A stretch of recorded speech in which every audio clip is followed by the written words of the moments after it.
अस्सलाम वालेकुम, welcome back to my YouTube channel. आज मैं आपसे शेयर करूंगी बहुत ही ज़बरदस्त सी रेसिपी। तो यहाँ पर मैं बनाने जा रही हूँ प्याज और आलू के ज़बरदस्त से पकोड़े। सर्दियों का मौसम है और बारिश के दिन है, तो ये पकोड़े आपने लाजमी बनाने हैं। तो वीडियो को आपने एंड तक लाजमी देखना। तो चलिए बनाना स्टार्ट करते हैं। यहाँ पर 2 बड़े साइज़ के मैंने आलू लिए थे और मैंने इस तरह से रफली लेकिन ब्रिक स्लाइस में मैंने इसको काटा था। और कुछ इसमें राउंड शेप में भी हैं, लेकिन आप कटर की मदद से भी काट सकते हैं, आप नाइफ़ की मदद से भी कट लगाकर इसे काट सकते हैं।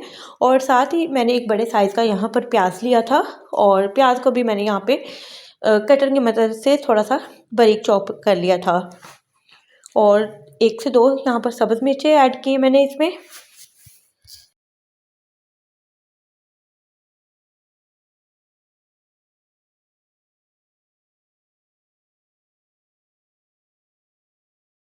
1 टेबल स्पून जाएगा इसमें साबुत धनिया, जिसे मैंने थोड़ा सा क्रश कर लिया था और इससे टेस्ट बहुत ज़्यादा अच्छा आता है पकौड़ों में।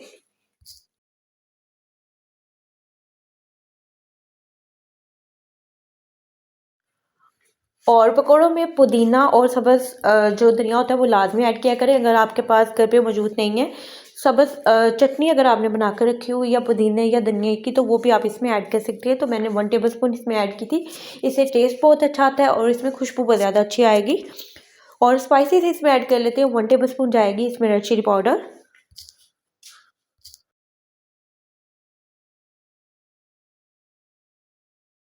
1 टीस्पून जाएगा इसमें नमक,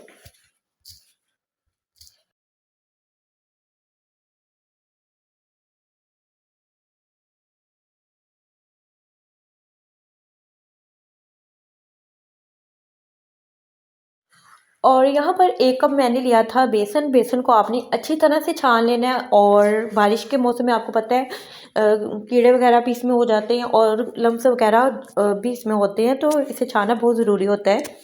तो 1 कप मैंने लिया था, लेकिन फ़ौरन से आपने 1 कप इसमें ऐड नहीं करना। हमने इसमें इतना ऐड करना है कि एक अच्छा सा जो बहुत ही ज़बरदस्त सा हमारी जो पकौड़ों का मिक्सचर है वो इसके साथ अच्छी तरह से बाँध हो जाए। और जहाँ पर आपको लगेगा कि बेसन कम है, तो थोड़ा-सा हम बेसन और ऐड करेंगे।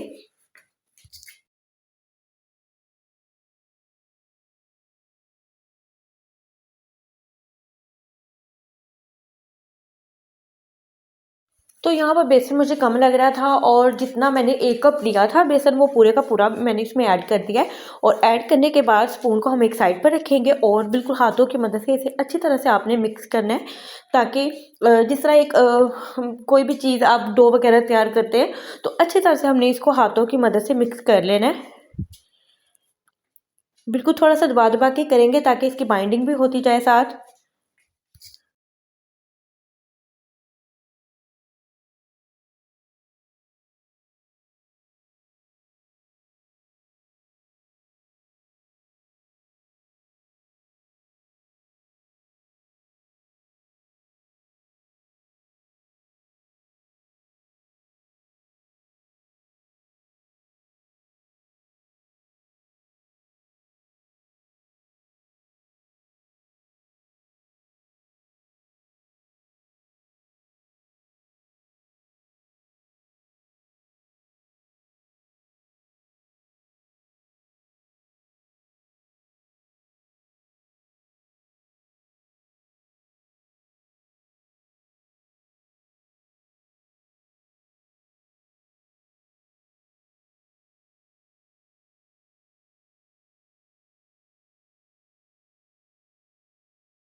तो यहाँ पर इसके टेस्ट को मज़ीद अच्छा बनाने के लिए मैंने इसमें 1 टीस्पून अजवाइन ऐड कर दी है। थोड़ा-सा आप अपने हाथ में इसे थोड़ा-सा क्रश कर लेना है, इससे खुशबू बहुत ज़्यादा अच्छी आएगी।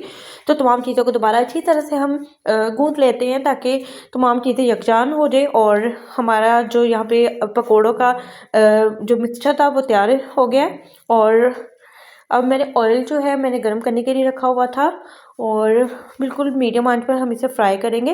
हाथ की मदद से आप ऐड कर लें, मैंने यहाँ पर हाथ की मदद से ऐड किया था तो मुझे थोड़ा सा इतना कोई आइडिया नहीं था, लेकिन बाद में मैंने स्पून की मदद से भी इसको जो दूसरा बैच था वो मैंने स्पून से निकाला था। लेकिन अभी जो फर्स्ट बैच है वो आपको मैं फ्राई करके दिखाती हूँ।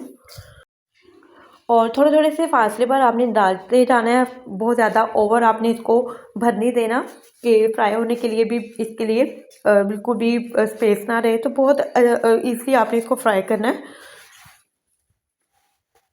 जब इसकी एक साइड हल्की ब्राउन सी हो जाएगी, हल्का-सा इसमें कलर आना स्टार्ट हो जाएगा, तो इसकी साइड को चेंज करना है। फ़ौरन से आपने साइड को चेंज नहीं करना, वरना आपके पकौड़े टूट जाएँगे।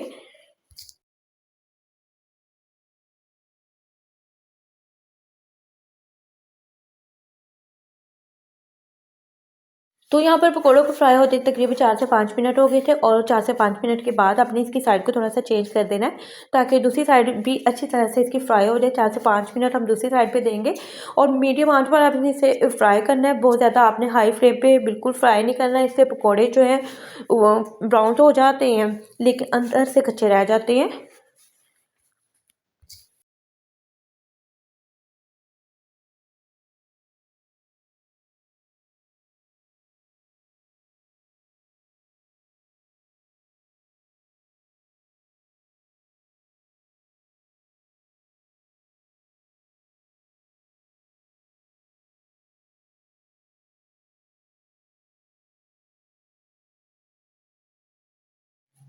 तो यहाँ पर हमारे पकौड़े ऑलमोस्ट डन हो चुके हैं और बस हम इसे निकाल लेंगे।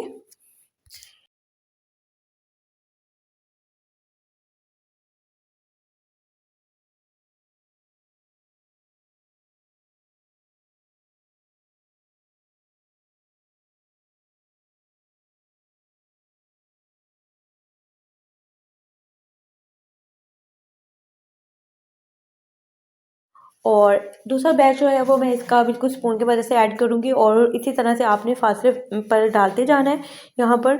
और तकरीबन एक हर टाइम पर आप 5 से 6 पकौड़े ईज़िली फ्राई कर सकते हैं। डिपेंड करता है आपकी कढ़ाई कितनी बड़ी है। और बिल्कुल हल्के ब्राउन शेड आने पर इसको भी आपने इसकी साइड को चेंज कर लेना है और फिर इसी तरह से दोबारा जितने भी पकौड़े हम निकाल लेंगे, इसी तरह से आपने फ्राई करते जाना है।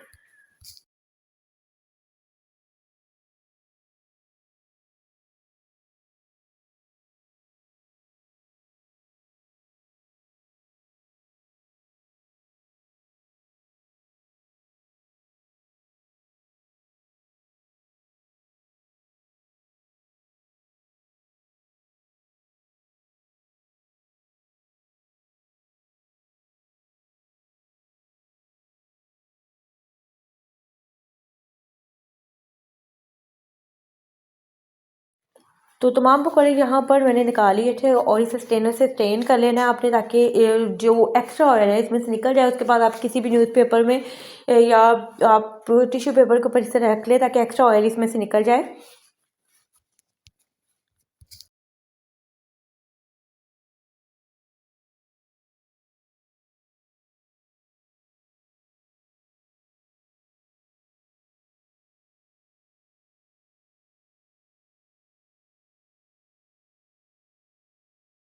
तो पकौड़ों को मैंने निकाल लिया था और पुदीने की चटनी के साथ मैंने इसे सर्व किया है। होप सो आपको आज की वीडियो अच्छी लगी होगी। वीडियो अच्छी लगी तो वीडियो को लाइक कर दें और अपना फीडबैक लाजमी दें और दुआ में याद रखें। अल्लाह हाफ़िज़।